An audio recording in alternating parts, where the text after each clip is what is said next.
हो रही है। आपने क्या कहा कुछ समझ में नहीं आया।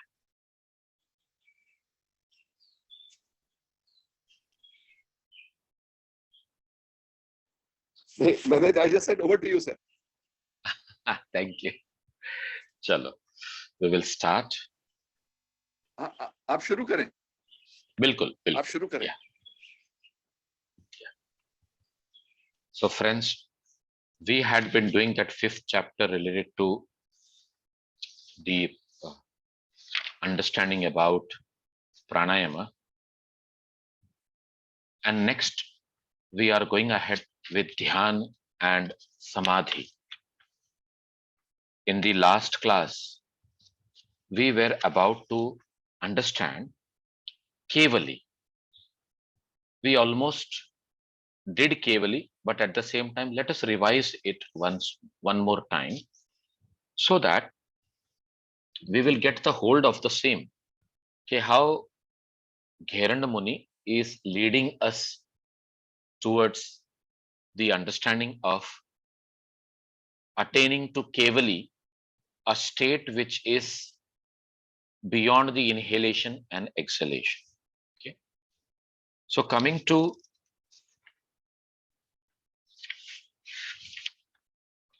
yes.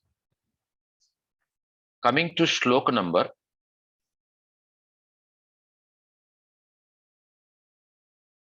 84, where we completed in the last class,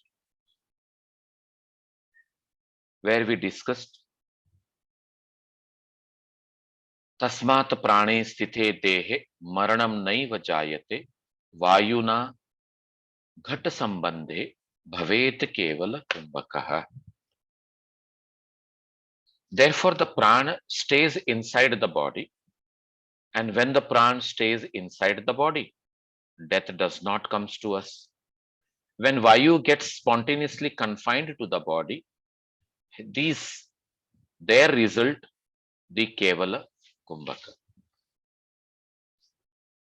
After knowing that different kind of state about the length of the breath,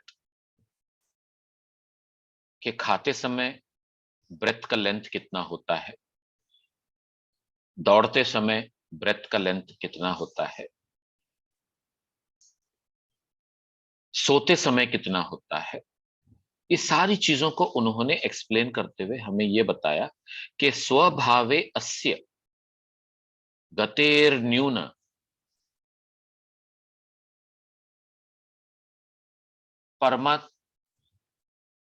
परमायुः प्रवर्धते आयुः शयो अधिके प्रोक्तो मारुते च अंतराद्रते.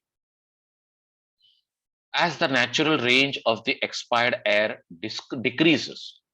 Now, this statement of shlok number 83, which we were doing last time, is very important. As the natural range of expired air decreases, life is prolonged. If the length of range increases, they say the life is short. मुझे आज भी याद है जब हम प्राणायाम का sessions कर रहे थे तो एक बार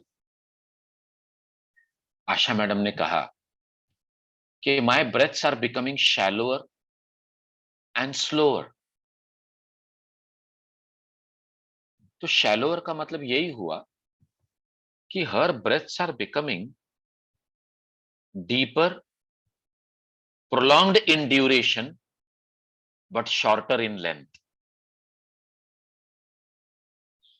So that itself is an understanding of an effect of pranayama. But at the same time, as we discussed in the earlier class about the various other things, how these things lead to a kind of state of disturbance involving ourselves into various aspects of the world.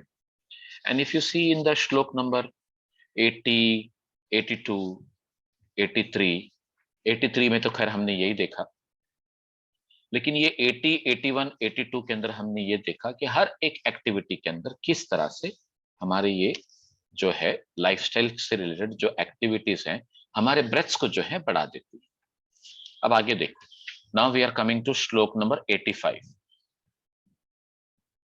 यावत् जीवम जपेन मंत्रम जपा संख्या केवलम अद्यावधि धृतम संख्य विभ्रमम केवली कृते अतएव ही कर्तव्यः केवली कुंभको नरैः केवली च अजपा संख्या द्विगुणा च मनोन्मनि. Now making it very clear to us that throughout the life we are reciting the mantra Hamsa or Soham. While inhaling, it is Sah or So. While exhaling, it is Hum, or we can say Soham while inhaling and exhaling, and Hamsa while exhaling and inhaling. And he says throughout the life, this is happening as 15 breaths per minute. As we have been discussing in the Hatha Pradipika also.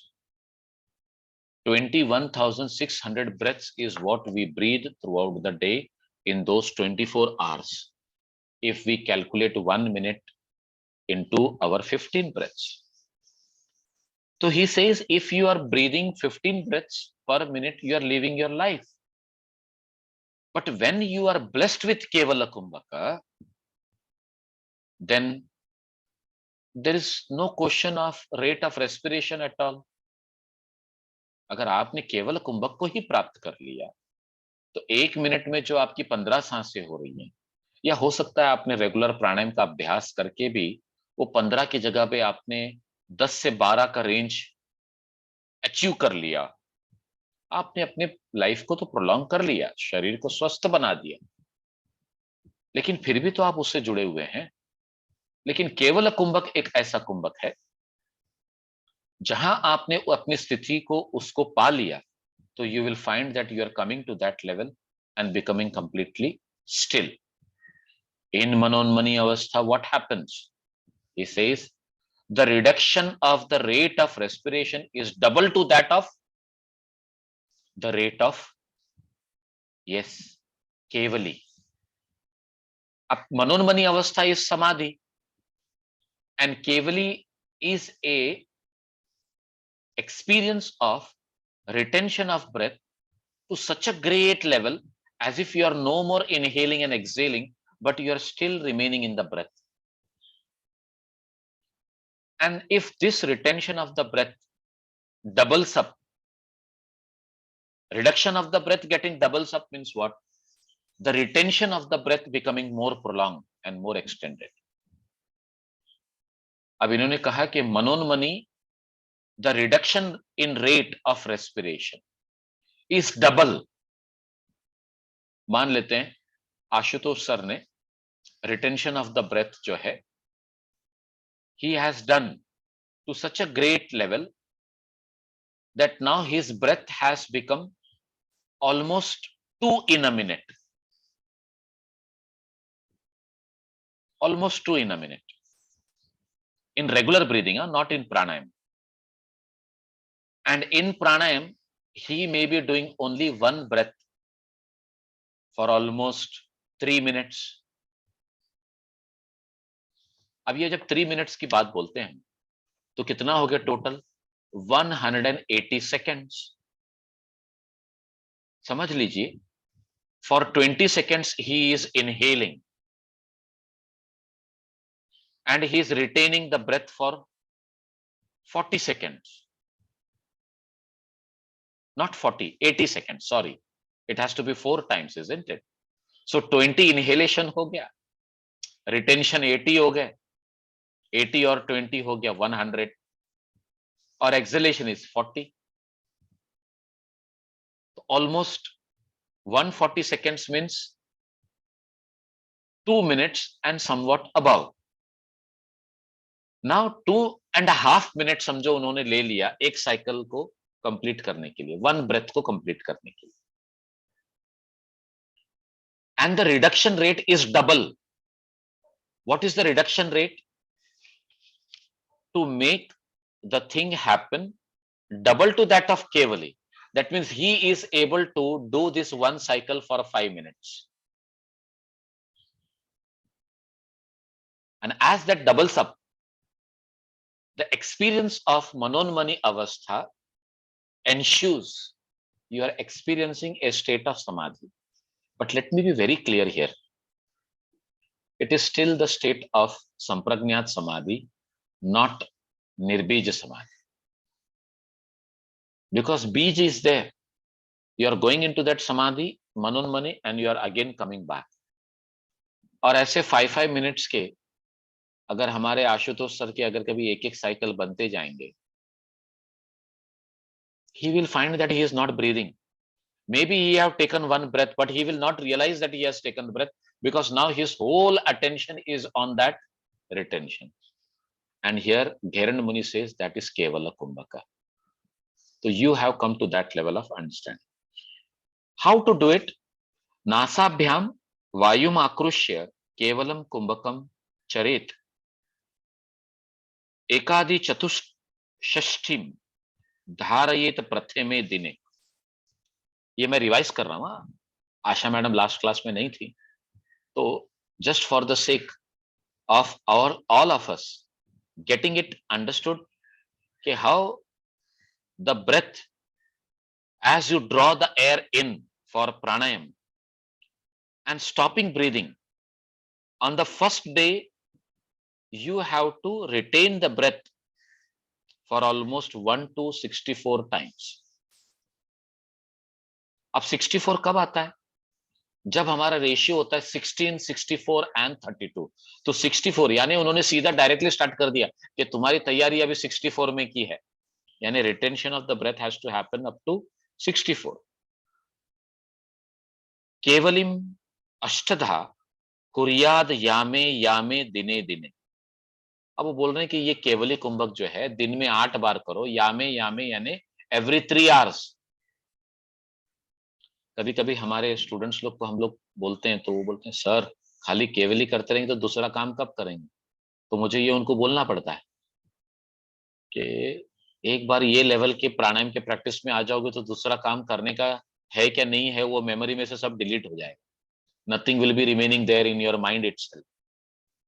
You will even forget that you are having a wife, or you are having a husband, or you are having a child, or you are having some duty towards you are taking lecture and taking class. Nothing will be there in your mind. So what kind of understanding के दूसरा काम कब करेंगे? कहां से होगा काम? यामे यामे दिने दिने every 3 hours you are doing it. अथ अथवा पंचधा कुर्यात् तत्कथयामि ते. अगर आप 8 बार नहीं कर सकते तो 5 बार करिए. Means every 3 hours if you cannot do, at least do may be 4.5 hours और 5 आवर्स. तो 24 घंटे में लगभग आपके 5 बार हो जाएंगे. So one would be performing Kevali 8 times a day, once every 3 hours, or maybe do it 5 times a day as I am tatha tat kathayami te, as I am telling you to do. अब देखो उन्होंने next श्लोक में 89th में ये कहा प्राथम अध्याह साहये मध्यरात्रे चतुर्थके त्रिसंध्याम अथवा कुर्यात सममाने दिने दिने. Either you practice in the early morning or at the noon, in the evening, then at midnight, then the 4th quarter of night. Now this is the 5 times in a day. Or one may do it thrice a day, dividing the day in 3 parts. Every 8 hours you can do कुर्यात सममाने दिने दिने. Now कहने का मकसद क्या है कि अगर आप 8 बार नहीं कर सकते तो 5 बार करो, 5 बार नहीं कर सकते तो 3 बार तो करो. मतलब केवल कुंभक at least it has to be happening at least 3 times a day. Next पंचवारम दिने वृद्धि वारकम च दिने तथा अजपा परिमाणम च यावत सिद्धि प्रजायते. one should increase the rate of ajapa japa from 1 to 5 times a day till success is achieved. अजपा जप का मतलब यही हुआ कि please try to practice this pranayama of keval kumbhak where there is no regular breathing taking place as you have been doing 15 breaths in 1 minute. It is no more happening now. Just make sure that you are doing such kind of ajapa japa. That means japa japa is the soham of inhalation and exhalation which is happening 15 breaths in a minute, but now ajapa japa as if it is not happening at all. Pranayamam kevali cha tada vadati yogavid केवली कुंभ के सिद्धे किम न सिद्ध्यति भूतले. ऐसा क्या है इस दुनिया में कि केवल कुंभक को पा लेने के बाद हम दुनिया की वो चीज ना पा सके. ऐसा कुछ नहीं. What does this sentence mean? You will gain all the siddhis, Astamahasiddhi. Once you have gained Astamahasiddhi, then what remains there to be gained more? Nothing. In this material world, you are getting control on every other aspect of life. So you are done. So this was Kevala Kumbhaka, which you have attained. No doubt this Kevala Kumbhaka is a part of practice of pranayama, and it is included in the Ashta Kumbhaka itself. But in Hatha Pradipika, what we learned, Ashta Kumbhaka separately and Sahita as Ashta Kumbhaka leading you towards Kevala Kumbhaka, and he just in one sentence says that Kevala Kumbhaka is a practice where there is no inhalation, Puraka, where there is no exhalation, Rechaka. What remains is the suspension of breath, and that is Kevala. That is the ultimate Kumbhaka that you should become. But here Gheranda Muni has given us a technique of doing it. जब सुनील भाई हमको विपश्यना के बारे में बताते हैं और आनापानसति के बारे में बताते हैं, believe me, since I have practiced this, Anapanasati itself takes you to that deep state of consciousness. You are not doing any pranayam. See, Anapanasati practice is also not pranayam because there is no control at all. You become so much watchful to that flow of breaths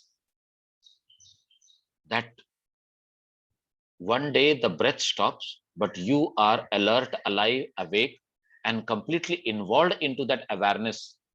And that awareness leads you to oneness with that consciousness. Whether you call it as Atman, whether you call it as Shakti, you call it as whatever. Buddhism to doesn't call it as an Atman at all. They say there is no Atman as such. Atman means consciousness, they say.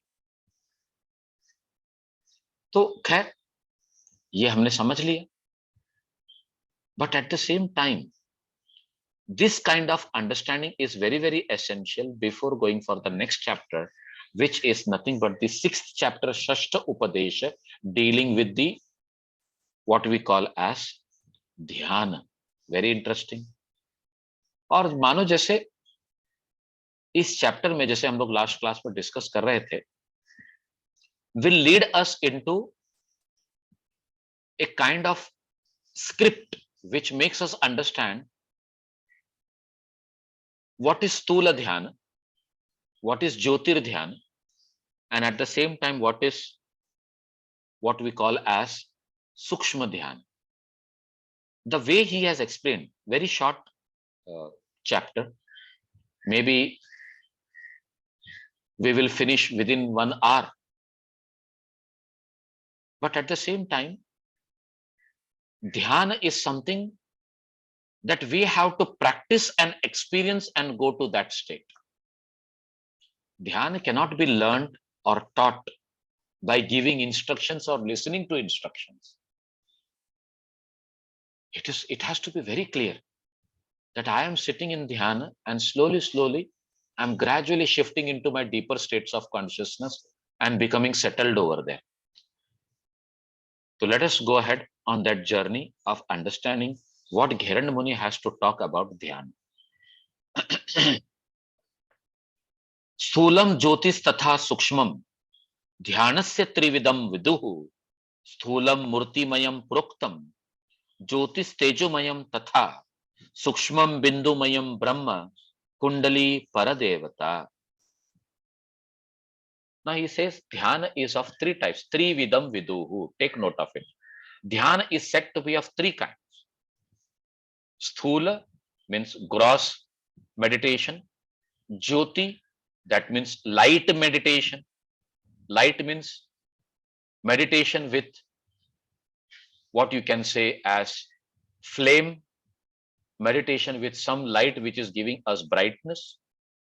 नहीं तो English एक ऐसा language है जहां पर हर एक शब्द के दो अर्थ निकलते हैं. एक लाइट हुआ तो हल्कापन हो गया और दूसरा लाइट हुआ तो रोशनी हो गई. तो we have to be very careful while understanding this light here literally means about jyoti, the light which takes you towards brightness or effulgence. Now next one is the sukshma, third one. So sthula dhyan is said to be murtimayam. How it is written here? Sthulam murtimayam. So any concrete image that you are allowing your mind to become focused upon. When we say murtimayam, we have to understand here that the gross dhyan is done with respect to all the panchamahabhutik objects, all the trigunatmak objects, all the objects concerned with the prakriti, which is literally can be perceived by our senses and understood by our senses and get connected to them. Jyotir dhyan of light, tejomayam tatha, that one which brings about the effulgence of illumination, that is Jyotir dhyan. Sukshma bindumayam brahma kundali paradevata. Bindumayam brahma. So Sukshma dhyan has nothing to do with gross. There is no murti as such. There is no trigunatmak prakriti object, but there is bindumayam, what they call as Brahma. So Brahma consciousness, हमारी जो चैतन्य शक्ति है वो शारीरिक चेतना से होते हुए, मानसिक चेतना से होते हुए आध्यात्मिक चेतना की ओर कैसे जाती है, ये तीन तरह के ध्यान से उन्होंने हमको ये बता दिया कि फ्रॉम स्थूल टू ज्योतिर एंड फ्रॉम ज्योतिर टू सूक्ष्म. एंड दिस बिंदुमयम ब्रह्म is said to be the ultimate reality beyond Kundalini. मतलब अल्टीमेट रियलिटी हमने हठ योग में क्या देखा कि Shiva is consciousness and Shakti is the part and parcel of Shiva which is in the form of a atmic state or atmic energy existing in an individual, but at the same time it is part and parcel. तो जब हम कहते हैं ब्रह्म और आत्मा, तो आत्मा शरीर के अंदर होती है और यही आत्मा जब अपने परमात्मा में विलीन हो जाती है तो ब्रह्ममयम हो जाती है. तो शक्ति जब हम कहते हैं द रियलिटी बियॉन्ड कुंडलिनी और शक्ति, that means the reality beyond Atman connecting you with Brahma. So Atma at the individual level, at the universal level, we call it as Paramatma only. It is all pervading, whether it is individual Atma or whether it is a universal Atma, it is all pervading. Only thing is that we have to understand from individualism we are becoming universality. So that concept of dhyana from gross to sukshma is being related here. Now see here from shlok number 2, 3. Sabir bhai, sorry. Yes, ji. Now, now from pratyahar and pranayam, ji. Ghiran Muni has moved to dhyan. Yeah. Right. So now from the perspective of Patanjali Yoga Sutra, एक step एक तरह से miss हुआ लग रहा है. Not that miss हुआ लग रहा है, I am sure it must be incorporated, पर धारणा का जो एक्टिविटी है, जो स्टेप है, जो इन सम वेज ध्यान के लिए एसेंशियल भी है, वो इन्होंने कहाँ पे इनकॉर्पोरेट किया? मुद्रा के चैप्टर में पंचधारणा हमने पढ़ा था। अच्छा। पंचधारणा में हमने ये देखा कि वो हमको क्या बताते हैं कि आप एक एक पंच महाभूत की तरफ अपना ध्यान ले जाकर अपने शरीर के उस जगह को कनेक्ट करते हुए, if you go to third chapter, right from 16 number 16 to number 20, क्योंकि हमने 25 मुद्राएं पढ़ी, वो 25 मुद्राओं के विश्लेषण में नंबर 16 से लेकर नंबर 20 तक जो मुद्राएं बताई गई हैं, दे आर टोल्ड एज पंचधारणा। और हमने ये पंचधारणा को कैसे पढ़ा? अधोधारणा कनेक्टेड विथ अर्थ एलिमेंट, अंबसी धारणा connected with water element, agniya dharana connected with fire element. We went on to understand vayu dharana connected to vayavi dharana connected to vayu element or air element, and at last nabho dharana connected with that of space element. और उन्होंने एक बात भी कही उसमें कि आपको इस कदर फोकस्ड हो जाना चाहिए इसमें कि 2 घंटे तक, क्योंकि उन्होंने कहा है पंच घटिका चित्तान्वितम, ये पंच घटिका चित्तान्वितम पूरी तरह से चित्त को 5 घटिका, 1 घटिका 24 मिनट्स की होती है, तो पंच घटिका इज 2 आवर्स। 2 घंटे तक आपको ऑलमोस्ट अपनी सांस को रोककर जो है इस एलिमेंट के साथ कनेक्ट होते हुए उसमें शांत हो जाएंगे। और धारणा के लिए उस स्थान, भले वो मूलाधार हो, स्वादिष्ठान हो, मणिपुर हो, वहां पर उन्होंने चक्र का नाम तो नहीं दिया लेकिन एलिमेंट्स के नाम लिए। और ये 5 चक्र जो नीचे से लेके ऊपर तक हमारे कंठ तक हैं, ये 5 एलिमेंट से कनेक्टेड है। और उसके ऊपर वाला जो चक्र है that is connected to the what you can say universal energy, you can say, or the universality of the 3 gunas. That way you can connect, where we were chanting the शम मंत्र। अब यहां पर उन्होंने हमें मंत्र भी नहीं दिए धारणा में, लेकिन उन्होंने एक बात बता दी कि पूरी तरह से चित्त को ये स्थान के ऊपर कनेक्ट करते हुए रिटेन करो, यू जस्ट बी देयर। अब आप देखो, इस तरह से उन्होंने इसको पंचधारणा का नाम तो दे दिया, लेकिन इंक्लूड कहां किया? मुद्रा में। मतलब उन्होंने धारणा वाली जो पॉलिसी थी वो मुद्रा से ही स्टार्ट करते हुए प्रत्याहार और प्राणायाम के अंदर उसको कंटिन्यूड रखा। क्योंकि जब हम प्राणायाम भी कर रहे हैं तो pranayama is a process of dharana where we are involve into purak focus state of mind, involvement into inhalation, retention of the breath, focusing of the mind in holding of the breath in, exhalation of the breath, rechaka, focusing of the mind on that process of exhalation. तो पूरक कुंभक रेचक जो है इंसान के मन को इतना शांत और फोकस्ड कर देती है कि in fact that itself take you to manonmani avastha. अब मनोन्मनी अवस्था तो हमको तो ध्यान से आगे की अवस्था समझ में आ रही है। तो प्राणायाम का ये जो फ्लो है, it literally connects you not only with dhyan, even it is ready to take you beyond dhyan.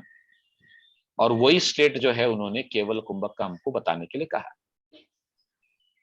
और अब जब वो ध्यान की भी बात करते हैं तो आप यकीन मानिए जो स्थूल ध्यान है ना, मोर और less it is with guided meditation वाला टाइप। क्योंकि जैसे जैसे अब मैं श्लोक पढ़ता जाऊंगा और आपको ये पूरा लिटरेचर समझाता जाऊंगा तो आपको ऐसा लगेगा ये तो स्क्रिप्ट लिखा हुआ है कि ध्यान कैसे करना चाहिए। Right from second number two that I think almost 8th or 9th one, we will be going up to that level and trying to understand कि ये किस तरह से इन्होंने गाइडेड मेडिटेशन किया। अब जब गाइडेड मेडिटेशन होता है ना सुनील भाई, तो गाइडेड मेडिटेशन हम नाम देते हैं, लेकिन एक्चुअली है वो धारणा ही। हाँ, that's it, बिल्कुल, I think that must be so, क्योंकि जो चैप्टर 3 वाली धारणा है वो प्रत्याहार से पहले होने की वजह से वो तो बहिरंग योग का भाग हो गई है ना। तो yes, like you said, some way that must be getting continued, right. और ये भी आप आई थिंक बिल्कुल बहुत महत्व की बात कह रहे हैं कि शायद जो प्राणायाम है, यानी कि रेचक, कुंभक, पूरक के ऊपर ही फोकस करना itself is a kind of dharana, definitely, in fact one of the best kinds, क्योंकि sorry, I link back हमेशा to vipassana, क्योंकि in the subtler levels, that is a very very simple, very logical and very effective technique, not for anything else. और मुझे ऐसा लगता है कि जो उनका जो इनिशियल जो फेज आनापानसति योग का है, वो इन अ वे प्रत्याहार भी तरफ ले जाता है और एक तरह से वो बड़ा धारणा का काम करता है। द माइंड जो है, जैसे आपने कहा ब्रेथ पे फोकस, सो कोई भी फेज के ऊपर हो, but I quite agree with you कि the breath can be a very potent tool for dharana. Patanjali मुनि खुद कहते हैं ना, धारणा सूच योग्यता मनसा। This pranayama will lead you into a state of dharana and the further progress into dhyan and samadhi. और वो प्राणायाम का ही आफ्टर इफेक्ट बताते हैं जी। इफ यू सी द सूत्र नंबर 51, 52, 53, 51 तो चतुर्थ के बारे में है, 52 एंड 53, 52 says ततः शीयते प्रकाशावर्णम एंड 53rd सूत्र says धारणासु च योग्यता मनसा। मतलब मेंटली आप पूरी तरह से धारणा में आ जाते हैं प्राणायाम के हिसाब से, और उसके बाद में उन्होंने प्रत्याहार बताया। तो when you are into the practice of pranayam, you are already into a state of dharana, and pratyahar is a understanding of the withdrawal of the senses where you are having complete control and mastery on it, and you are continuing in dharana. तो ये जैसे हम बोलते हैं ना कि step आपने बताया कि ये स्टेप से ये स्टेप, ये स्टेप से ये स्टेप, इनफैक्ट मैं तो ये कहूंगा ये स्टेप्स नहीं है, ये इंटरडिपेंडेंट प्रैक्टिसेस हैं जो हमको आगे लेके जाते हैं। इनको जो है इंटीग्रेटेड अप्रोच के साथ में प्रैक्टिकल्स में रखना चाहिए, ताकि अगर हम प्राणायाम में हैं तो हम धारणा में भी हैं, अगर हम धारणा में हैं तो ऑफ कोर्स प्रत्याहार है, और प्रत्याहार और धारणा के साथ साथ प्राणायाम हो रहा है तो आगे जाके ध्यान कन्वर्ट हो ही जाएगा। क्योंकि कई बार ऐसे होता है कि हम उज्जयी का प्राणायाम लेते हैं और उज्जयी के साउंड के साथ में प्राणायाम को कनेक्ट करते हुए इस धारणा में आ जाते हैं कि स्टूडेंट को बोलते हैं कि आप ऐसे फील करो कि तुम कोई प्राणायाम नहीं कर रहे हो, but at the same time वो जो साउंड के साथ में कनेक्ट होकर अपने डीप कॉन्शियसनेस के अंदर अंदर की तरफ चले जाते हो। प्रत्याहार हो गया, प्राणायाम हो गया, धारणा हो गई, and that person feels connected with that oneness of that sound. ध्यान भी हो गया। Who knows? भ्रमरी में भी यही चीज हो सकती है। बिल्कुल, इसी को तो नादानुसंधान हम पढ़े ना। हठ प्रतिपिका में चौथे अध्याय में समाधि की जब लय योग की बात की गई तो हमको 4 अवस्थाएं हमारे सामने रख दी गई, आरंभ, घट, परिचय और फिर लास्ट में निष्पत्ति अवस्था।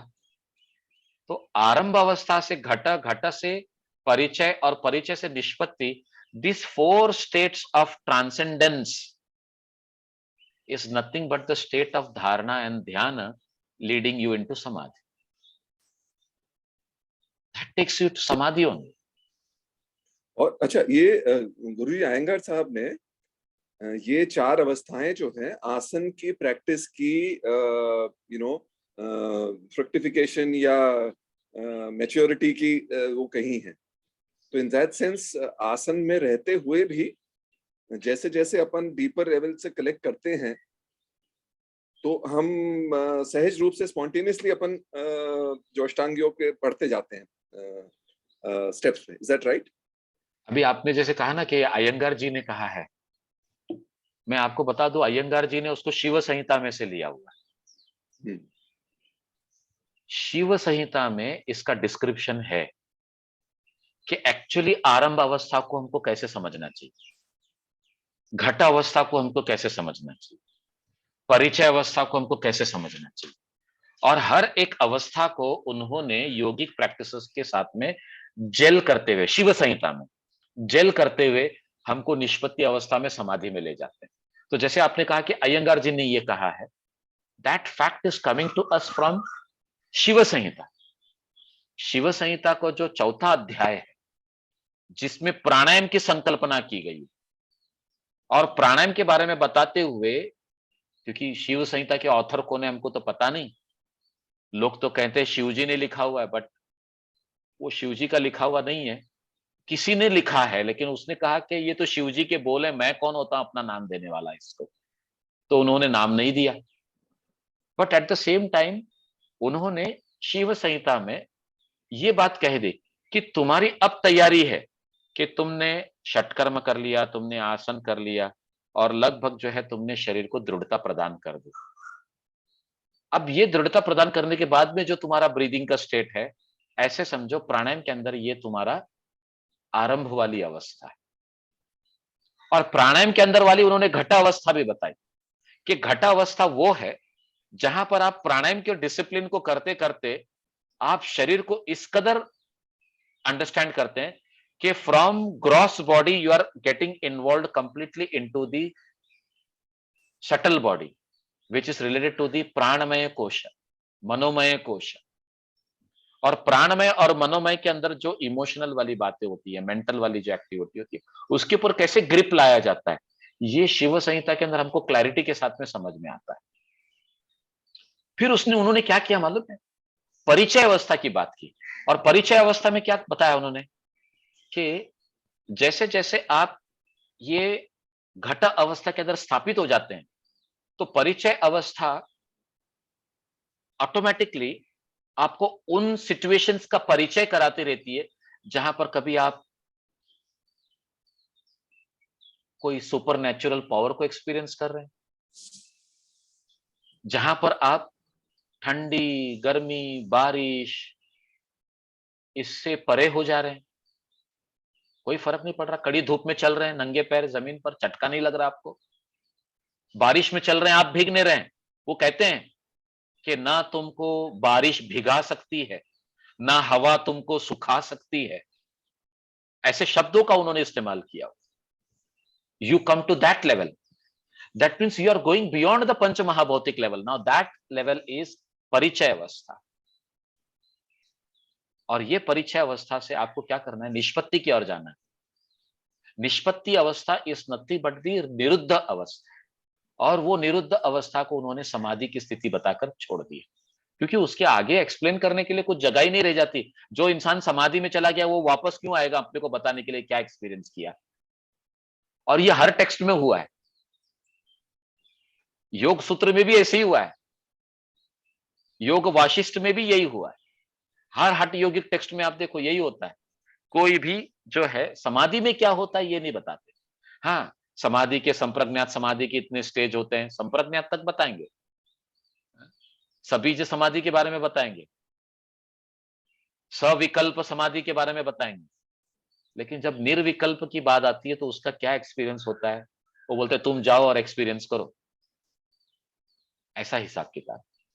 तो जो आपने चार अवस्थाएं बताई, that we can involve according to our wish and connect it as per our progress. The same Ashtanga Yoga also can be converted into that. That way we can go ahead. So that also means कि जो हम बहिरंग योग और अंतरंग योग की जो डिस्टिंक्शन करते हैं, so that is more by way of it's a pedagogical tool. मतलब in practice. हाँ, let me explain to you. In the third chapter, Patanjali has not said कि this is Bahiranga Yoga and this is I know Antaranga Yoga. है ना। Correct. वो third chapter में हमको निर्बीज समाधि समझाने के लिए बहिरंग और अंतरंग बताते हैं। एक्चुअली ये आप और हमने वो 8वें श्लोक को या 7वें और 8वें सूत्र को हमने पकड़कर जो है ना अष्टांग योग को बहिरंग और अंतरंग बना दिया।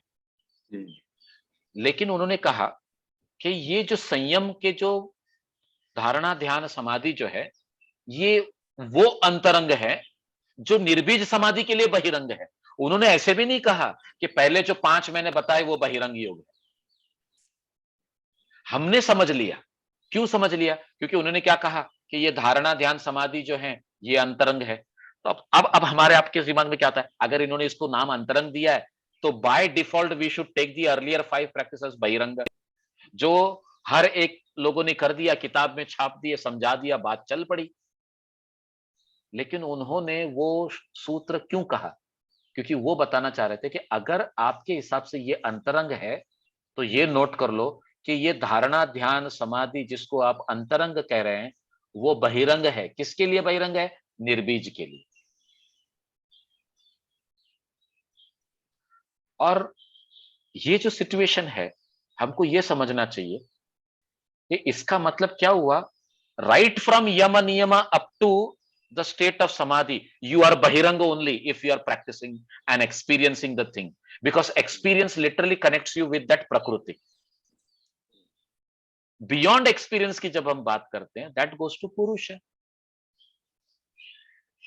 तो हम ऐसा बोल सकते हैं कि भाई ये बहिरंग योग है, ये अंतरंग योग है, और ये अंतरंग योग को भी बहिरंग समझा गया है निर्बीज समाधि के लिए। तो इसलिए मैंने आपको वहां पर रोककर मैंने ये बताया कि लेट अस ट्राई टू, क्योंकि क्या होता है जनरल स्टूडेंट्स लाइफ के अंदर जो हम देखते हैं ना, नहीं ये तो बहिरंग है, ये तो अंतरंग है, इससे आगे हम बढ़ते ही नहीं। लेकिन बहिरंग ऐसा समझ लो कि जितने अंग बता दिए वो आपका शरीर, और अंतरंग जो शरीर के परे हो, जिसको आप कनेक्ट कर सको अपने ब्रह्म के साथ में। जैसे यहां पर लिखा ना बिंदुमयम ब्रह्म, अब वो बिंदुमयम ब्रह्म होने के लिए we have to go beyond. So that is how it is to be understood and taken ahead. तो इन दैट कॉन्टेक्स्ट एक और चीज कि अपन ने हठपदीपिका में ऑलमोस्ट शुरू में ही पढ़ा था कि भाई treat Hatha Yoga as a stepping stone to Rajyoga, है ना। तो अभी वाइल ऑफ कोर्स यहाँ हठ योग भी समाधि तक जाता है, एटलीस्ट सभी समाधि तक तो बात शायद होगी ही किरण संहिता में, but and I know these are all artificial distinctions we are making, but just as a explanatory tool, है ना। otherwise तो जैसे समझ में आ रहा है कि अपन we keep alternating between the bahirang and the antarang in the course of sadhana, right? वहां पे कोई डिस्टिंक्शन नहीं होती, वो तो एक ऑर्गेनिक प्रोसेस चलता है ना। पर ऐसे देखा जाए तो क्या ये again only for the purpose of explanation, क्या ये शायद हम कहना सही मान सकते हैं कि भाई मोटा मोटा जो है आसन प्राणायाम प्रत्याहार जो है, those are the primary components of हठ योग, एंड धारणा ध्यान समाधि आर द मोटा मोटा प्राइमरी कंपोनेंट्स ऑफ राजयोग। क्या ये कहना उचित होगा या क्या ये कहना अनुचित होगा? नहीं, इसमें उचित अनुचित की बात नहीं है, क्योंकि यहां पर जब हम उचित और अनुचित कहेंगे तो we are creating a difference. जैसे मैंने कहा ना, ये इंटीग्रेटेड अप्रोच है। अब आप मुझे बताइए, जब आप आसन का अभ्यास करेंगे तो क्या ये जो धारणा ध्यान है उसमें नहीं आएगा? आएगा ही आएगा। जब आप प्राणायाम करेंगे तो क्या ये धारणा ध्यान उसमें नहीं आएगा? आएगा ही आएगा। जब आप प्रत्याहार करेंगे तो क्या ये धारणा ध्यान उसमें नहीं आएगा? आएगा ही आएगा। It is like the overlapping understanding, कि अगर हम आसन कर रहे हैं तो आसन के अंदर प्राणायाम कैसे हो रहा है, अगर हम प्राणायाम कर रहे हैं तो प्राणायाम के अंदर प्रत्याहार कैसे हो रहा है, अगर हम प्रत्याहार कर रहे हैं तो प्रत्याहार में धारणा कैसे हो रही है, धारणा कर रहे हैं तो धारणा में ध्यान कैसे हो रहा है। It is the overlapping of the practices which are connected to each other. इसको आप चाहें तो उसको डिवाइड करके बाइफरकेट कर दीजिए, but at the same time no practice, no asana can be done with proper concentration. No practice, no pranayam can be done with proper involvement with your dedication towards your breaths. वो involvement के बिना हम नहीं कर सकते। अब आप सोचिए, आपको बोल दिया प्रत्याहार करो, सेंस को विड्रॉ करो। सेंस को विड्रॉ करने का जो पार्ट है, जहां असंप्रयोगे you have to become detach from the external things, वो external things is completely mental, it is totally mental. जैसे थर्ड चैप्टर में कर्म योग में भगवान कृष्ण हमसे कह देते हैं कि हर एक कार्य को तुम यज्ञ के तौर पे किया करो, एज अ सैक्रिफाइस। तो व्हेन वी आर डूइंग आसन, वी शुड सैक्रिफाइस आसन टू मेक इट धारणा ध्यान। दैट बिकम्स द योग यज्ञ। वी हैव टू सैक्रिफाइस धारणा ध्यान टू मेक समाधि। उसमें है हम, वो कार्य में है, वो हम कार्य कर रहे हैं, लेकिन उसको सैक्रिफाइस करना पड़ेगा। क्योंकि अगर उसके साथ में जुड़े रहे तो ये power yoga, dog yoga, beer yoga सब आता रहेगा। हाँ, अयंगार जी की जैसे हम भी नाम दे देंगे साबिर योगा, क्या फर्क पड़ता है? कुछ फर्क नहीं पड़ता भाई। मैं नया आसन बनाया हूं, मैं मेरा नाम दे सकता हूं, क्यों नहीं दूं? तो ये कहां लेके जाएगा आपको? It is not going to take you anywhere. We need to learn. There is nothing with your name. It is still the part and parcel of प्रकृति। अरे छोड़ो ना उसको, दान करो उसको, सेक्रीफाइस करो उसको, आगे बढ़ो।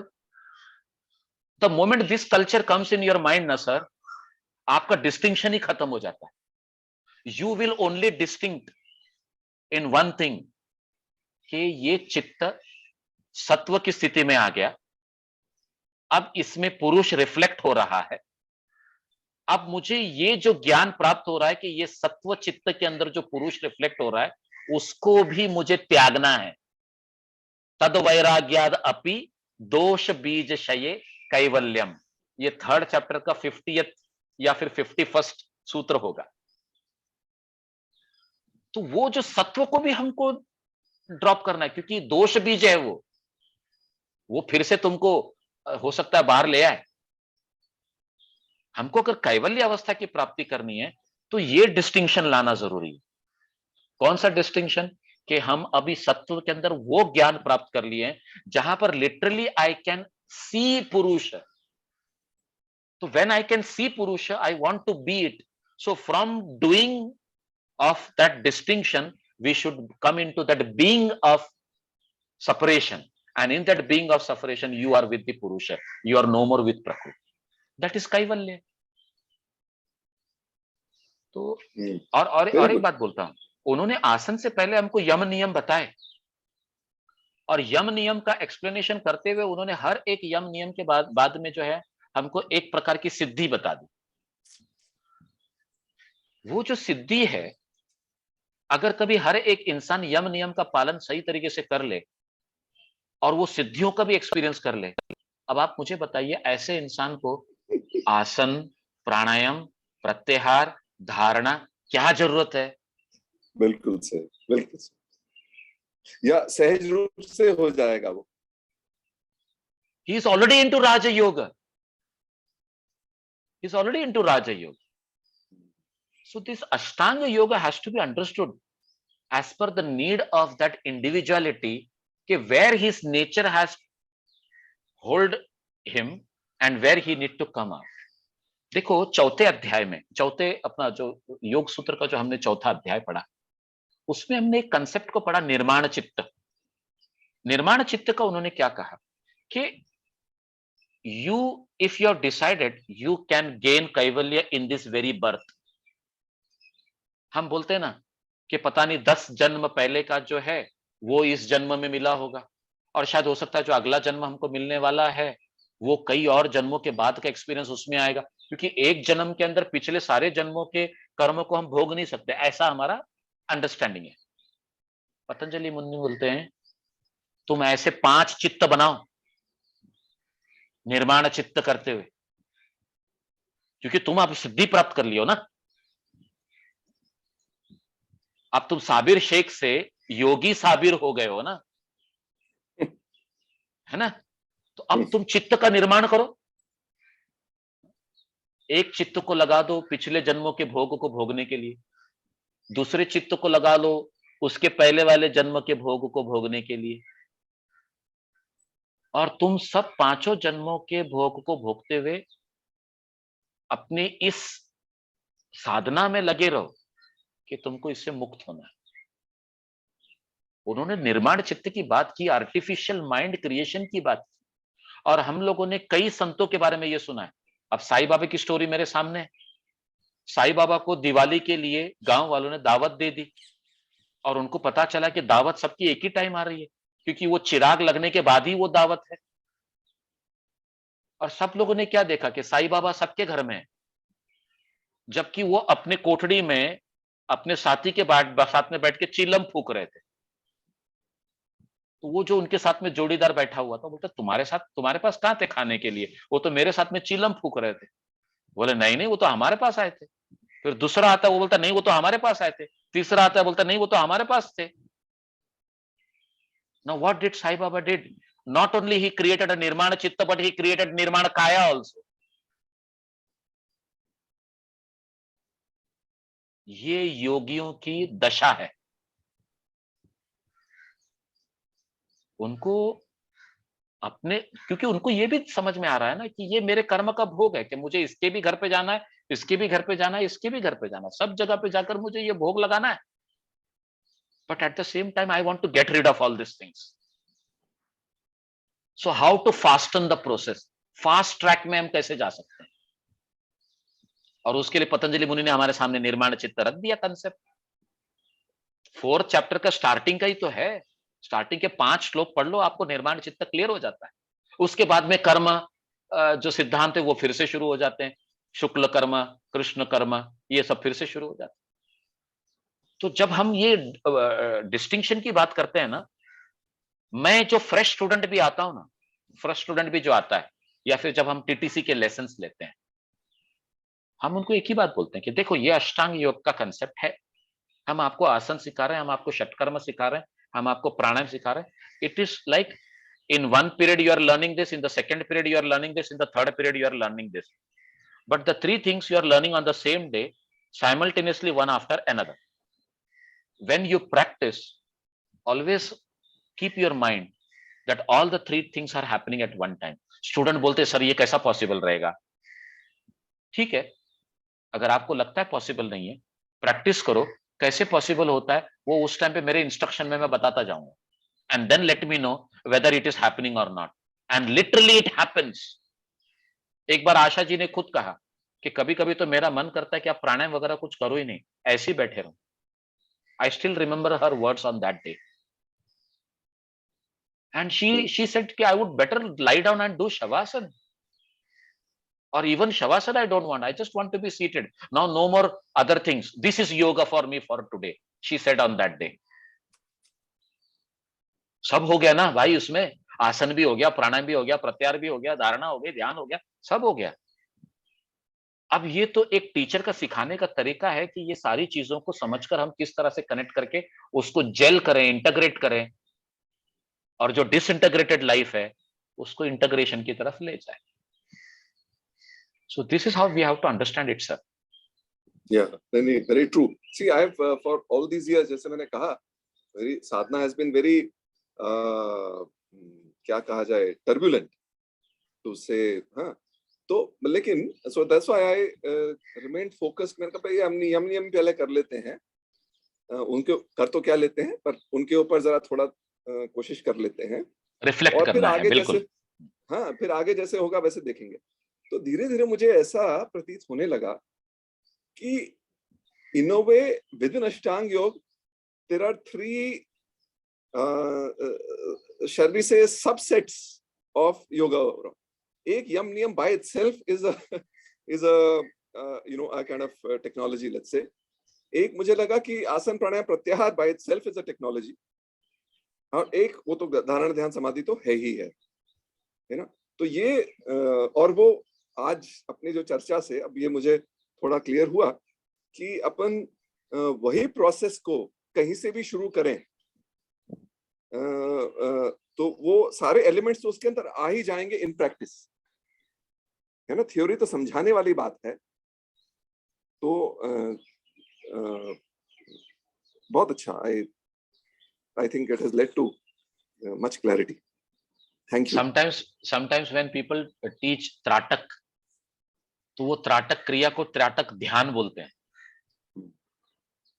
जी। तो आई जस्ट करेक्ट देम, ठीक है, कि ये ध्यान जैसे दिखता है, क्योंकि इसके अंदर ध्यान और धारणा वाले कंसेप्ट जुड़े हुए हैं, लेकिन है तो ये शुद्धि क्रिया ही। जब हम इस तरह से कनेक्ट करते हैं ना, तो हमको कोई भी आप प्रैक्टिस ले लीजिए, आपको योग का हर एक जो है ना उसके अंदर आपको एक्सपीरियंस होगा ही होगा। और इसीलिए ना शायद हमारे गुरुजी ने ऐसे कहा कि आपको एक्सेल होने के लिए 10 प्रैक्टिसेस की जरूरत नहीं है। कोई एक practice is enough to lead you to that last stage, and just make sure that you are regularly connected with that practice. जी बिल्कुल, तो बिल्कुल सही। वो बात कभी भूली नहीं जाती। और यही जो है ना, मतलब एक प्रैक्टिस अगर लीड कर सकता है, तो यानी एक प्रैक्टिस के अंदर वो ताकत है कि वो सबको इन्वॉल्व कर सकता है। तो यही जो आपने बात सिद्धांत। त्राटक, हाँ, जो आपने बात त्राटक की कही, एग्जैक्टली पहले अपन यही चीज को अनुलोम विलोम की भी सिचुएशन वही थी कि भाई आप किस स्टेज पे प्रैक्टिस करते हैं उस डिपेंड्स के रिजल्ट्स हैं। अगर आपकी नाड़ी अभी शुद्ध नहीं है तो अनुलोम विलोम हेल्प प्यूरिफाई द नाड़ीज। नाड़ी शुद्धि के बाद करते हैं तो वो आपको फिर ध्यान की तरफ ले जाता है। तो इन दैट सेंस बिल्कुल वही tying in what you just now said कि हर एक, और एटलीस्ट बहुत सारी प्रैक्टिसेस में इतना दम है या इतनी पोटेंशियल है कि वो ग्रॉस से लेके सटल तक आपको ले जाने में सक्षम रहता है। बिल्कुल। Now let us enjoy this script, how it is written. He says, स्वकीये हृदये ध्यायेत् सुधा सागर उत्तमम, सुधा सागरम उत्तमम, तन्मध्ये रद्वीपम, तन्मध्ये रत्नद्वीपम तु सुरत्न वालु कामयम,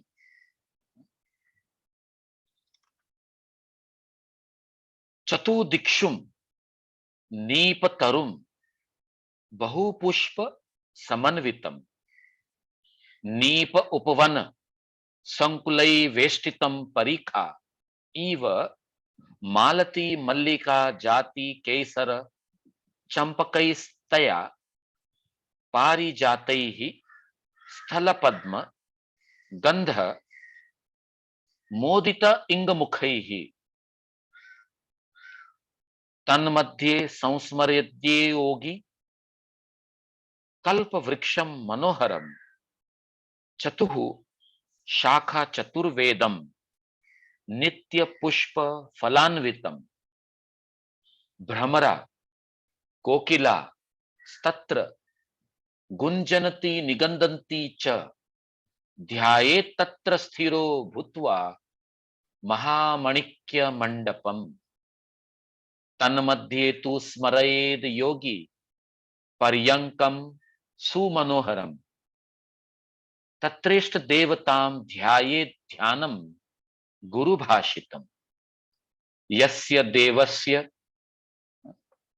यद रूपम यथा भूषण वाहनम तद रूपम ध्यायते नित्यम स्थूल ध्यानम इदम विदुहु।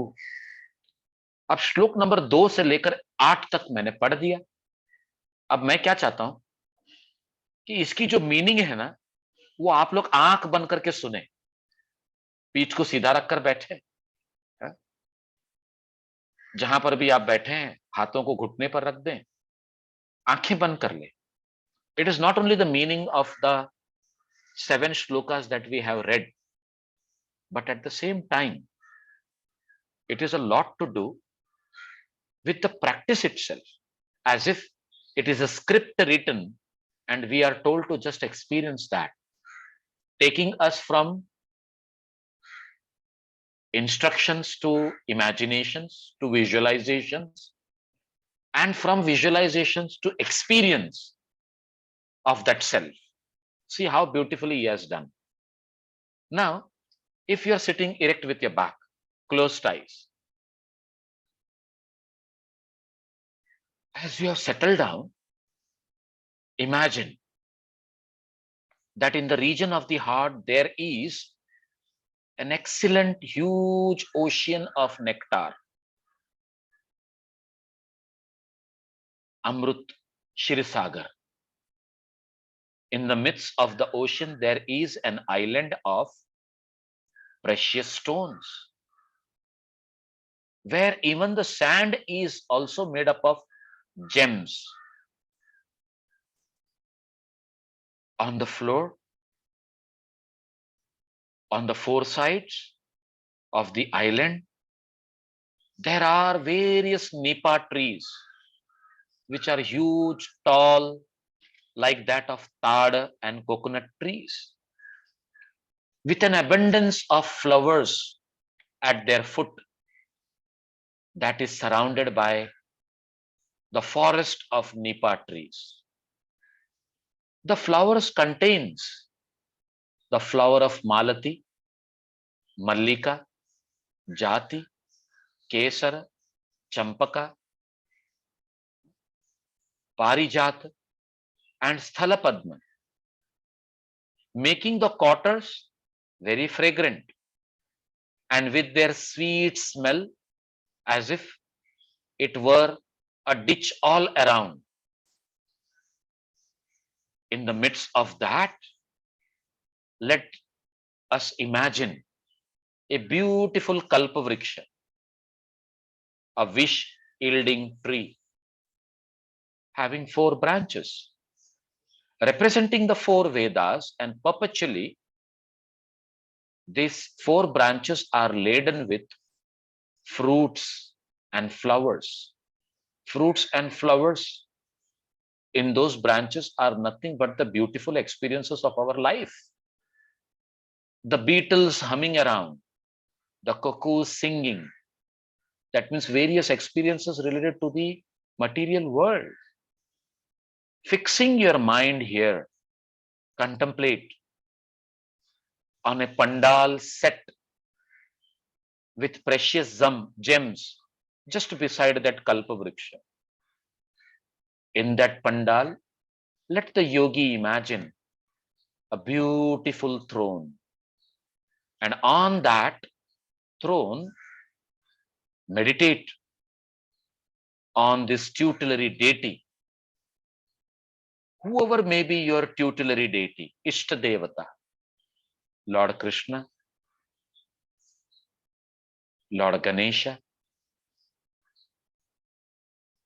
Lord Shiva, whoever that deity may be, according to the technique as taught to you by your guru, you are more and more involved on that understanding of completely surrendering at the feet of the Lord.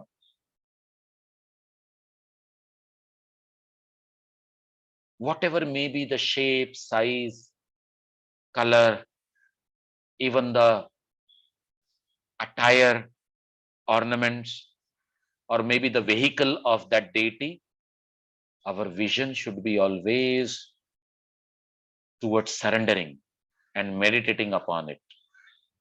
This is called Sthula Dhyana. Now, as you are experiencing this,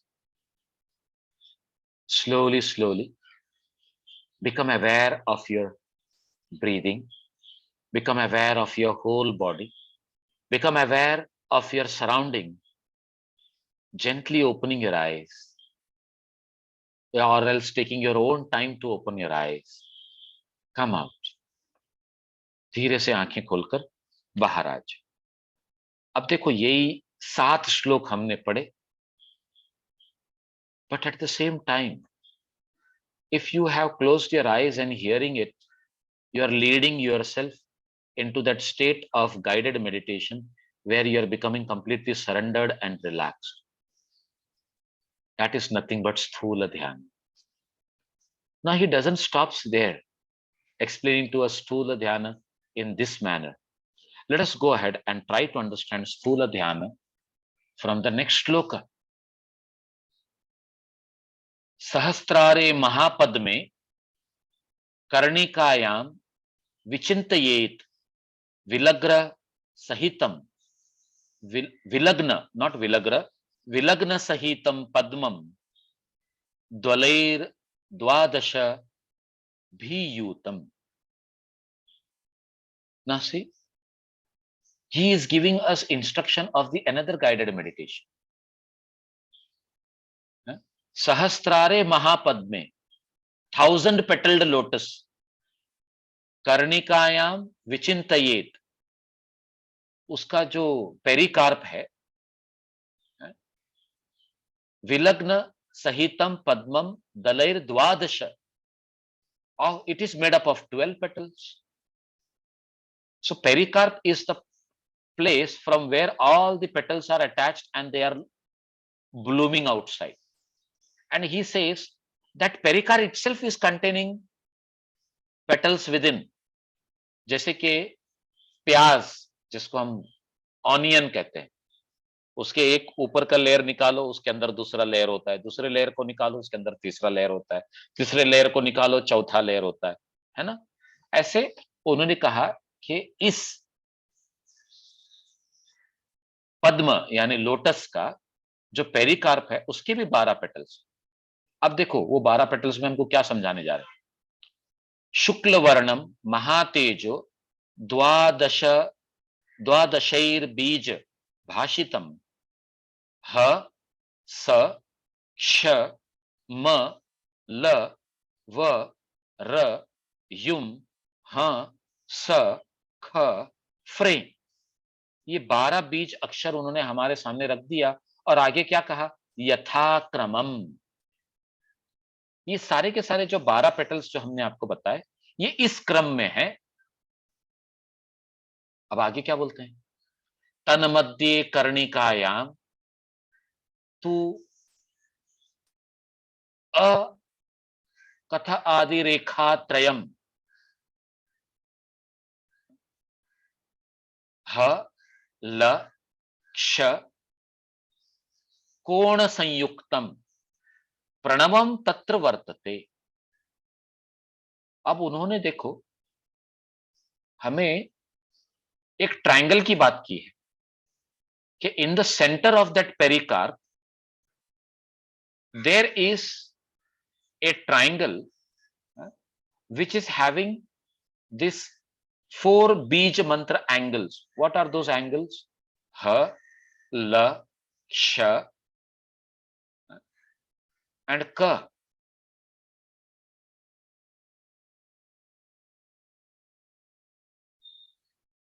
संयुक्तम प्रणवम तत्र वर्तते। अ क थ आदि रेखा त्रयम, अ क थ ऐसे रेखाओं के नाम हैं। अब ये ज्योमेट्री और अलजेब्रा सिखा रहे हैं हमको घेरंड मुनि कि ट्रायंगल है, और ये ट्रायंगल भी जो है ऐसा ट्रायंगल है कि जिसके खाली एक डायमेंशन नहीं है, it is having the 3-dimensional triangle. So for that 3-dimensional angle or triangle, we are having this 4 a ka tha di रेखा त्रयम ह ल श कोण संयुक्तम। उसके 3 एंगल्स जो हैं उसके जो नाम दिए गए ह ल श, और उसके आगे उन्होंने कहा प्रणवम तत्र वर्तते, उसके बीचों बीच जो है ट्रायंगल के बीचों बीच प्रणव है। Let the Yogi imagine. अब 9, 10, 11 ये तीनों को मैं इंग्लिश में पढ़ रहा हूं जैसे यहां पर लिखा हुआ है।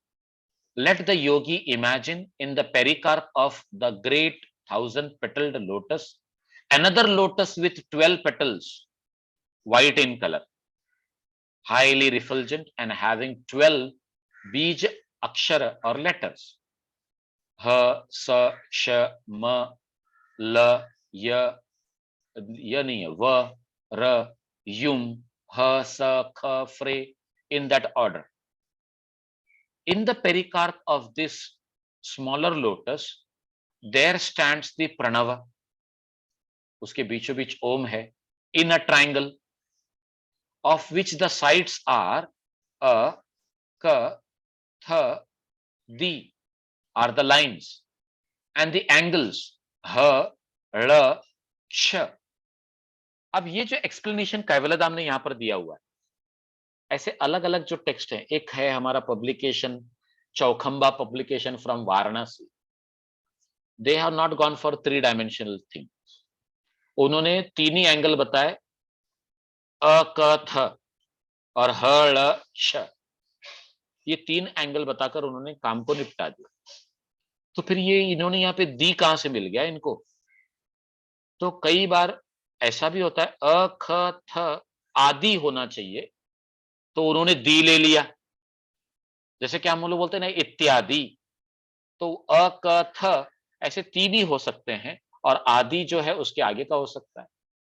अब ये संस्कृत के लिटरेचर को बराबर से जानने वाला उस पर रिफ्लेक्ट करे, उसको समझने की कोशिश करे, वो ही हमको समझा सकता है।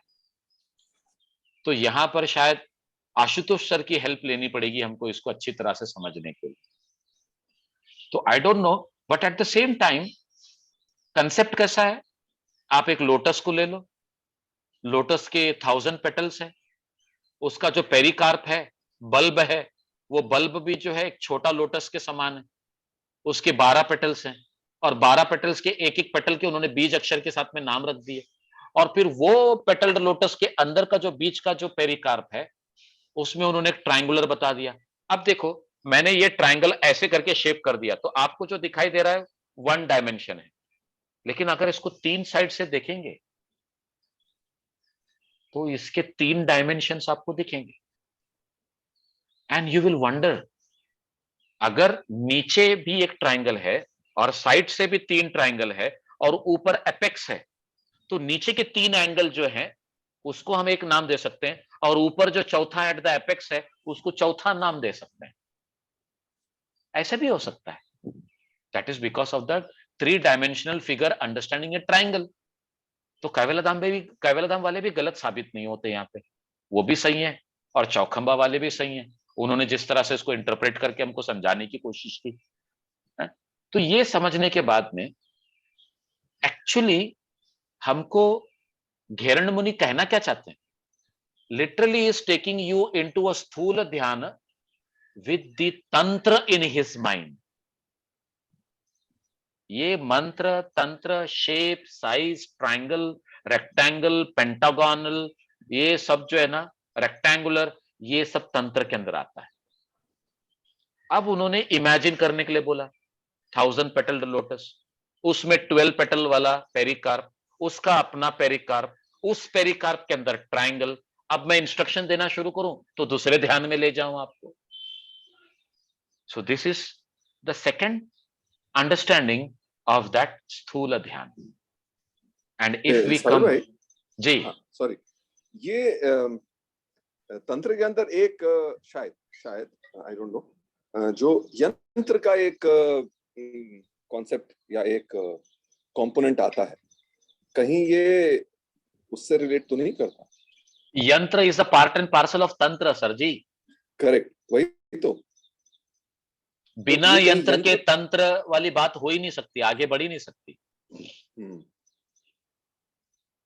यंत्र is nothing but mapping, creating shapes, maybe triangular, maybe 6 sided double triangle, maybe pentagonal। इसीलिए तो हमारे जो चक्र भी जो है ना, वो पेटल के हिसाब से उनका एक शेप है। जैसे हम बोलते हैं ना, Muladhar 4 petals, Swadhishthan 6 petal, Manipur 10 petals, Anahat 12 petals, Vishuddhi 16 petals, यहां आ गए ओनली 2 पेटल्स। अब आप देखो किस तरह से उन्होंने बताया। कभी कभी तो मुझे ऐसे लगता है कि क्या जो नए स्टूडेंट सीखने के लिए आते हैं उनको ये सब बताना भी चाहिए। क्या जो नए स्टूडेंट आते हैं उनको हम प्राणायाम के लिए मूल बंध, जालंधर बंध, उड्डयन बंध ये भी सिखाना चाहिए? क्या वो ये करने के लिए क्वालिफाई होते हैं? क्योंकि ये सारी चीजें यंत्र और तंत्र वाली ही है सर जी, ये आप नोट कर लीजिए। हम्म, Yoga is belonging to Tantra only. It has come out of Tantra only. This should be very clear in our mind. Even Patanjali's Yoga Sutra is also connected with Yantra and Tantra. अगर आप उसको deeply study करेंगे ना, you will find out it leads to that only. तो ये सही बात है। तो ये जब अगर कभी हमको कोई हठ योगी या घट योगी, जैसे अभी घेरंड मुनि हमारे सामने है, अगर ये हमको कुछ ऐसी बातें बताते तो इसमें आश्चर्य वाली कोई बात नहीं कि ये यंत्र वाला ही पार्ट है। You are right. तो सो ये यंत्र का मतलब बेसिक कॉन्सेप्ट क्या है कि जो यूनिवर्स के अंदर जल स्वरूप है उसमें there are certain shapes and forms जो हम रेप्लिकेट करने की कोशिश कर रहे हैं, या we are originating certain shapes which can facilitate our progress along the path. यंत्र का मतलब क्या फाउंडेशन? यंत्र एंड तंत्र is the bringing of the concentration of certain energies at one place to carry out certain actions. ये जो energies हैं ये हमारे आसपास हैं लेकिन बिखरी हुई है। उनको यंत्र के द्वारा उनको अट्रैक्ट करना, उनको एक जगह पर लाना, and the accumulation of such kind of energetic field which is created will show the results. तो कई लोग तो इसको जादू बोलते हैं, मैजिक बोलते हैं। Actually there is nothing magic in yoga. It is all the understanding of the proper positioning of the energies and creating a kind of something which you could not expect at that time. तो ये पूरा ऐसा है। अब कभी कभी मैं ये क्योंकि हमको हमारे बच्चों को तंत्र योग क्या है उसके बारे में छोटा सा एक एक्सप्लेनेशन आता है बीए की क्लास में और एमए की क्लास में। तो एक बार हमारी बेगम बोल उठी, कहीं तुम तांत्रिक तो नहीं हो? तो मैं बोला ऐसे मत बोल, ये हमारे सब्जेक्ट में है और हठ योग पूरा तंत्र से ही रिलेटेड है। फिर क्यों सिखा रहे हो हमको ये सब जादू वादू वाला हमको नहीं सीखना। हमको योग सीखना है जो हमको सुकून दे सकता है। तो मैं फिर बताया हूं कि भाई योग भी तंत्र का ही वो पार्ट है, उसमें हम एक को कहते हैं लेफ्ट और दूसरे को कहते हैं राइट। तो what you are following is the right path, but there is a left path and there are people who follow this path also, जो यंत्र और तंत्र और मंत्र वाली भाषा समझते हैं। उनको बाकी का कुछ समझ में नहीं आता, उनका पूरा यही है। तो बोले इसका नॉलेज कहाँ मिलता है? आपको ये पूरा नॉलेज जो है अथर्ववेद में मिलेगा। इनफैक्ट आयुर्वेद में भी वाजीकरण बोल के है। अब हम आयुर्वेद तो हम लोग पढ़ ही रहे हैं, कभी भिड़े सर से भी पूछ लेंगे कि ये वाजीकरण क्या होता है, तो भिड़े सर बोलेंगे ये कौन सीखने के लिए बोला तुमको आयुर्वेद में? ये आयुर्वेद का पार्ट जरूर है लेकिन अभी मेरे को ये सिखाने के लिए मत बोलो, मैं भी नहीं जानता बोलेंगे। But this is the truth. Even the great Ayurvedic acharyas, they have brought this knowledge to a doctor of Ayurveda, a Vedacharya of Ayurveda, to know that it is supposed to be applied in certain cases for treatment. अब आप सोचो वो treatment के लिए use हो रहा है, यहां पर सिद्धि प्राप्त करके मोक्ष प्राप्त करने के लिए हो रहा है। But it is a theory where we are supposed to bring about these energies and bring about the changes. और कभी कभी ये सुनते ही स्टूडेंट्स बहुत इंटरेस्टिंग हो जाते हैं, सर इसके बारे में और थोड़ा बताओ ना। तो मैं एक ही बात बोलता हूँ, मुझे खुद को नहीं मालूम तो मैं क्या बताऊं, आई डोंट नो। और हकीकत में मुझे मालूम नहीं है। नहीं तो लोग मुझे जैसे हमारी बेगम तांत्रिक समझती है, स्टूडेंट्स भी बोलेंगे अरे वो तांत्रिक योगी है बोलेंगे। इससे तो बेटर है कि I am better teaching people how to practice yoga so that therapeutically they are becoming sound and healthy. That is better. So this is how it is, sir. But Bihar school of yoga ने इसके ऊपर एक किताब छाप दी and that is favourite among their teachers. और मुझे कभी कभी ना मुझे योगा इंस्टीट्यूट का ये तरीका बड़ा पसंद आता है. उन्होंने देखा कि टीटीसी में भी उन्होंने भले 3 महीने या 6 महीने या पूरे 9 महीने सिखाए, लेकिन स्टूडेंट्स को प्राणायाम कैसे करना चाहिए और हर प्राणायाम का टेक्निक क्या है वो बता दिया. लेकिन उन्होंने ये टेंशन नहीं लिया कि मूल बंद को स्पेसिफाई कर रहे हैं और या फिर उद्यान बंद को स्पेसिफाई कर रहे हैं या जालंधर बंद को स्पेसिफिकली. नहीं तो हमारे स्कूल्स कैसे बोलते हैं, नहीं किया तो प्राणायाम कैसे हुआ, नहीं होता है प्राणायाम ऐसे. लेकिन वहां पर योगेंद्र जी ने बोला, अरे बाबा तुम्हारे लिए इतना ही काफी है, इतना ही करो, बस हो गया, enough. So it should be very clear to us कि हम कहां क्वालिफाई होते हैं, हम कितनी नॉलेज को हजम कर सकते हैं और कहां हमको रुक जाना चाहिए. This should be very clear sir. तो क्या है कि ये जो अपना लोनावला कार्ला में वो वैद्य बालाजी तांबे साहब का एक वो सेंटर है, आश्रम है, कुछ भी कह लीजिए. तो हम पीछे सालों में जाते रहे थे. तो एक बार और वो वहां पे स्पेशली आपने जो बात की आयुर्वेद में जो यंत्र तंत्र का बड़ा थेरेप्यूटिक महत्व है, तो मेरे ख्याल में वो बड़े उस चीज पे काफी उन्होंने गूढ़ स्टडी प्रैक्टिस भी कर ली थी. क्योंकि एक बार किसी ने प्रश्न पूछा कि भाई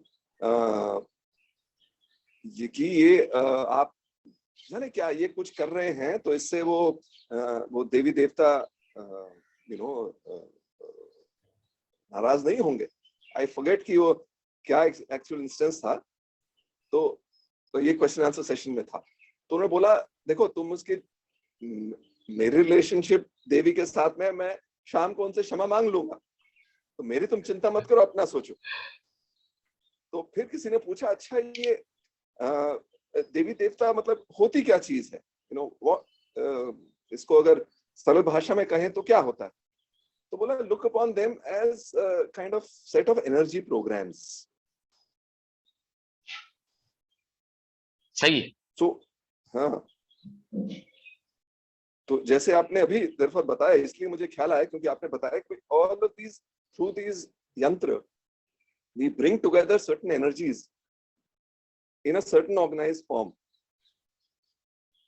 और वो वैसे आने से then it kind of it becomes potent and it can yield certain results, I presume. yes very much. और ये वहां पर होता भी है क्योंकि उनका जो सेटअप है वहां पर, वो अग्निहोत्र भी कराते हैं. अग्निहोत्र के द्वारा जो है वो मतलब वो जो धुआं जो क्रिएट करते हैं उससे भी हीलिंग कराते हैं. जी, और ये इसको उन्होंने, अच्छा मुझे अभी नाम याद नहीं आ रहा है, but he used to heal people with that kind of saying. क्योंकि उन्होंने कई कैंसर के पेशेंट्स को और दूसरे पेशेंट्स को जो है ना मतलब वो जो आहुति जो हम देते हैं यज्ञ में और उसका जो धुआं क्रिएट करते हैं, मुझे अभी याद नहीं आ रहा है, लेकिन उसके अंदर गौ के पंच अमृत वाले जितने भी जो आइटम्स हैं उसको लेकर बाकी की दूसरी चीजों को लेकर, तो ये मैंने खुद अपनी आंखों से देखा हुआ है वहां पर जाकर. So and I have seen people getting benefited out of it. तो मुझे कभी कभी ऐसा पहले तो यकीन ही नहीं आता था कि ये होगा, लेकिन जब मैंने ये पढ़ना शुरू किया और जब मुझे पता चला कि नहीं ये हकीकत ऐसे होता है और ये कर सकते हैं. People who are not able to manage the pain on their own efforts, the external efforts are brought into consideration in order to bring about certain kind of relief. But एक बात बोलता हूं सुनील भाई, हमारे सिद्ध सिद्धांत पद्धति में लिखा हुआ है और उपनिषदों में भी ये बात लिखी हुई है कि हम ऐसा जो भी कार्य करते हैं ना, वो भी एक प्रकार का कर्म है. और ये कर्म जो है जो चीज की तरफ आपको लेके जाता है, जो पानी की तरफ लेके जाता है, वो मोक्ष नहीं है, वो मुक्ति नहीं है। आपको इससे जो है ना मुक्ति नहीं मिल सकती। आप हायर लेवल अटेंड कर सकते हैं, higher level of states of consciousness attend कर सकते हैं, आपको सिद्धियां प्राप्त हो सकती है, लेकिन जो मुक्ति की जो बात आती है ना, वो जब तक आप नील नहीं हो जाते, हमारे बंबईया भाषा में बोलते हैं नील बटा सन्नाटा, तो जब तक वो सन्नाटा वाला स्टेट नहीं आता ना, हाँ, 0/0 वाला मामला नहीं आता ना, आपको मुक्ति नहीं है।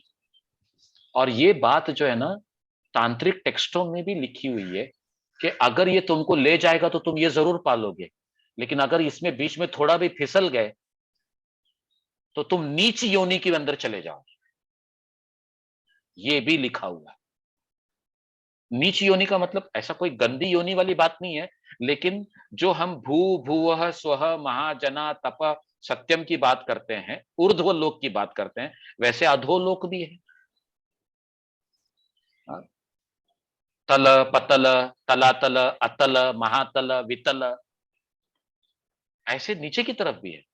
और जब एक बार वो नीचे गिर गया ना, उसको ऊपर आने के लिए पता नहीं कितनी सदियां निकल जाएंगी, जन्म कितने निकल जाएंगे। ये सब चीजों से दूर ही रहे तो ज्यादा अच्छा है। वो जैसे सिगरेट के पैकेट के ऊपर लिखकर आता है ना, statutory warning, injurious for health, ऐसा तांत्रिक टेक्स्ट के ऊपर लिख के आना चाहिए, स्टेट्यूटरी वार्निंग। हाँ, ये सजेशन मेरा था, लेकिन ऐसा किसी ने अप्लाई नहीं किया उसको।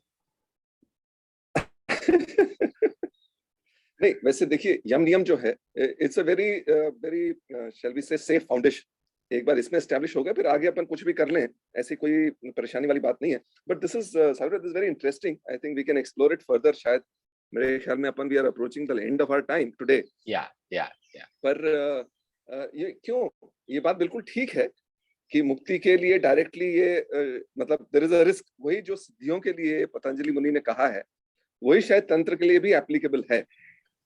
पर इसी टूल का यूज जो है यूजर के ऊपर डिपेंड करता है। उसमें टूल की कोई अपने प्लस माइनस नहीं है, दोष गुण नहीं है। वो तो एग्रीड चाकू से आप फल भी काट सकते हो और गला भी काट सकते हो। यस। तो ये यूजर के ऊपर डिपेंड करता है, पर टूल को डेफिनेटली एक्सप्लोर करना चाहिए। और क्या हम उससे बेनिफिट ले सकते हैं, वो लेना बड़ा जरूरी है आज की कॉन्टेक्स्ट में। जब मैंने कल पढ़ा कि माइक्रोप्लास्टिक्स अब ह्यूमन ब्लड में भी पाया जाने लगा है, तो ऐसे दूषित शरीर के अंदर हम कैसे योग की ऊंचाइयों तक जा सकते हैं बिना सोचना भी पाप है, ऐसा लग रहा है हमको। हाँ, तो इस वजह से all the theoretic tools available to us should be should be kind of used for their potential, I feel.